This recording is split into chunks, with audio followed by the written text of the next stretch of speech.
Welcome to my channel, everyone. My name is Mark, and I'm an artist and an art professor. And in this video, we're going to talk about this very compact pen and watercolor sketching kit, which I feel is about as small as one should go without sacrificing functionality. I've been using it for about a month now, and while it's not perfect, I'm going to show you everything that's in it and how I use it, and then open it up to you, my audience, for suggestions. Let's get started. A few years ago, early in this channel's existence, I made a video about this portable supply case. This one has gone through many years of use without any changes, a testament to just how well it serves my sketching needs. This is a very durable, inexpensive case made by Lihid Lab. On one side, I have a watercolor tin, a collapsible cup, and on this side, I have my pens. These are TWSBI Ecos, a few regular brushes, 2 water brushes, a few mechanical pencils. If you want to learn more about everything I have in this case and how I use it, please watch my video, the link to which I'll leave below. But as useful and perfect for my needs as this case is, it has one significant drawback. It's large and heavy, serving more as a portable studio than something I enjoy carrying around when outside for a short sketching session. This is why I put together this smaller case, which has also seen several years of use, almost without changes, though the pens in here change fairly often depending on what I'm doing. This case is also made by Lihid Lab. I have a watercolor set on one side, 2 water brushes, and if you want to see everything that's in here, and again why I use it, I'll link to another video below on that topic. This case is much better for portable sketching and is usually what I take with me when I'm out for a few hours. But as useful as it is, in the last year I've been trying to put together something smaller, something that I can stick in my pocket. The problem is that once you start going very small, things start to get very uncomfortable. Little tiny palettes with no mixing area, little tiny pocket brushes and pens that you can barely hold. So after a year of trying many different options, a variety of different EDC pouches, this is what I've arrived at. And while it's not entirely perfect, I think it strikes a good balance between portability without sacrificing too much functionality. Here is what I've come up with. This well-built little case is made by the company Alpaca and is called their Zip Pouch Pro, and it's essentially an EDC wallet. Now, things are so tightly packed in here that they have to be taken out in a certain order, and sometimes things get a little bit stuck. So let's see how smoothly I can do this demonstration. Starting with the side pocket, I have my little wad of blue shop towels, which are really good because they're reusable. You can wash them and use them over and over again. And then I have my pen. This is the Watercolor Lilly put in the copper finish. I have a full review of this pen on my channel, the link to which I'll leave below. But in short, it works great on its own, but it's also fantastic because you can replace the original nib with a vintage option. This is a really wonderful semi-flex gold nib. It works great. And then I have my travel brush. This one is made by Escoda. This is their Red Sable line, the Reserva line, a number 4. And then in the main pocket, I have my watercolor tin. But before I take it out, I need to take out my water container, which is just a plastic full pan from a watercolor kit. And then this is a mini palette by Whiskey Painters.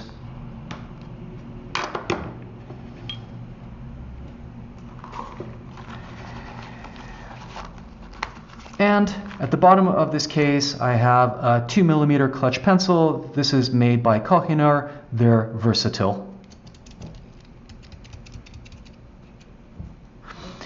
Now, I've tried using a few smaller pencils. There's a really tiny mechanical pencil made by Zebra, which I found too small to hold for any length of time and also too slippery. So I find that this is actually a very good slender option. It's about the same width as a regular pencil. And lastly, I have this little piece of plastic, which I believe I cut from a credit card, which I've attached some Velcro to. I have some Velcro on the bottom of this pan, and this is how I attach this little water container to my palette. I've got a piece of Velcro here, and I attach it to the side like this, and then I can fill it with water. One of the great things about this setup is that it allows me to hold everything in a single hand. This palette has a ring on the bottom, and if I slip my ring finger into the ring, I can pinch the palette between my middle finger and the ball of my thumb, which leaves my top two fingers free to hold a small sketchbook like this. So I can fill my container with water. I'm going to try not to overfill it here.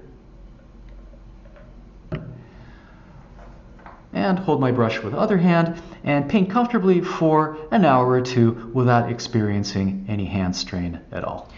And once you're finished with your sketch, things can be put away fairly quickly, but they have to be done in a certain order.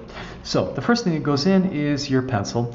And by the way, this case has a second slot inside, which can be a little bit annoying. You want to make sure that you put the pencil into the main slot all the way down here.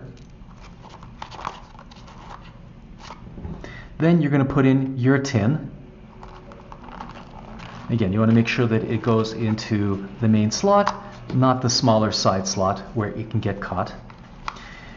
Then I'm going to push this in, which is going to give you enough space for this water container. That goes in. This goes in the side pocket. Then we can zip things up and put in the rest of our supplies.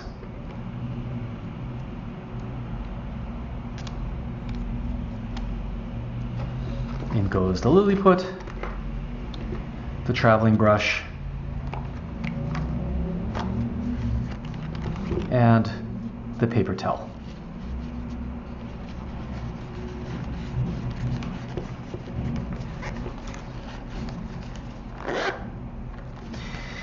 Oh, and by the way, this case has a few side slots where you can put in additional materials. So sometimes I put the pencil into the side slot, but I don't really like having things sticking out, especially when you have a case rattling around in your pocket like this.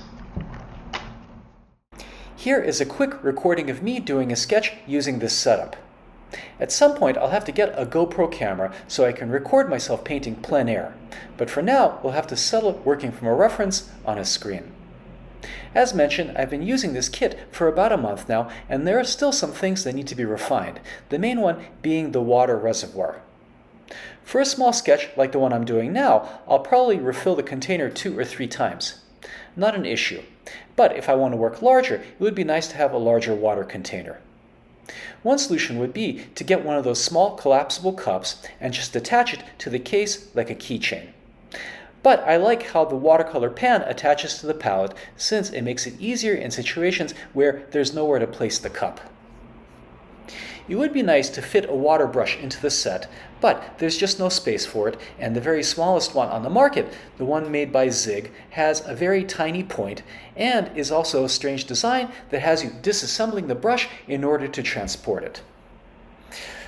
I prefer real brushes to water brushes, however, and since I'm almost always carrying water with me when I go sketching, that's not a deal breaker. Everything fits into the case very tightly, so you have to take things out and put things in a certain order, or they'll get stuck. Well, I think that is a small inconvenience for being able to fit everything you need into such a small package. It would be nice to take things out and put things back faster, since the main advantage of a setup like this is being able to work in situations where a larger kit is not feasible. One way of speeding up the setup and the takedown is to keep things on the outside slots of the case. This is something I do while working so that everything stays together, and can also be done temporarily if the plan is to be ready to paint at any moment. It might also make space for other things on the inside of the case. Like I said, I don't like having things sticking out if it's going to be in my pocket, but perhaps this is a solution. And lastly, you have to be careful when opening the middle pocket, since I found that the metal zipper can scratch the paint off the palette. I've already done this several times, leaving the metal exposed in places. But if you put things away carefully and open them carefully, you're not going to have issues. Here's the final sketch, which took something like a half an hour and caused no hand strain. What do you guys think? Do you have any recommendations for making this set better? If so, let me and the others know in the comments section. Thanks so much for watching, and see you back in my studio very soon. Bye for now.